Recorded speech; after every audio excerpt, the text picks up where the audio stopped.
So what's the deal with ASMR? Is it just super cringe? Is it magic? ASMR stands for Autonomous Sensory Meridian Response, which sounds like sci-fi tech, but it's really just that like tingly feeling you might get from certain sounds or movements or visuals. So whispering,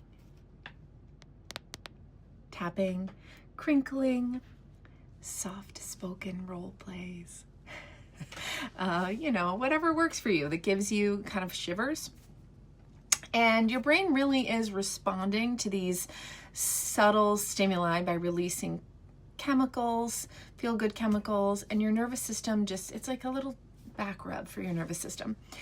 And it really does help some people fall asleep faster or feel less anxiety.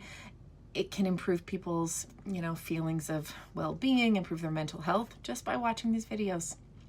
Yeah, there is a reason that it has blown up online. It's not just, some weird little corner of the internet. It really is a good tool for a lot of people to regulate their nervous systems. And for some people, it is like they're the only thing that calms them down at night. I actually have been listening to ASMR for years, not every single day, but several days a week, especially if I'm feeling stressed or overstimulated. That's a big one for me. I just need some away time.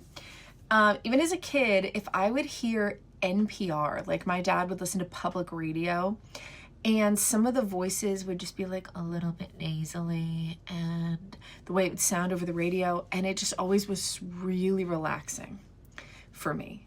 And I just never really knew what that was. I thought it was just like a weird thing for me. And then years later, ASMR hit YouTube, and I was like, oh, I think that's what was happening to me.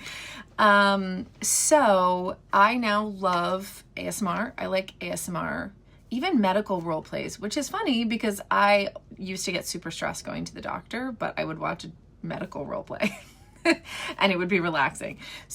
And now I don't feel that way about the doctor. So, it can actually rewire your subconscious associations with things that used to trigger you. So if you get stressed about going to the dentist, I suggest trying some dental ASMR role plays. It might change how you feel about it. Yeah. And it might be awkward and it might be cringe. I cannot argue there. But if it helps you chill out, regulate your nervous system, feel less stressed, feel less anxiety, I think that, that's only a good thing. So look up ASMR, roleplay, soft-spoken, trigger sounds, whisper trigger sounds. Some people like ASMR that's just sounds. I like ones that involve somebody talking typically. So you just got to find what works for you, what lights your brain up, and you might be surprised on how your body responds to it and how good it feels.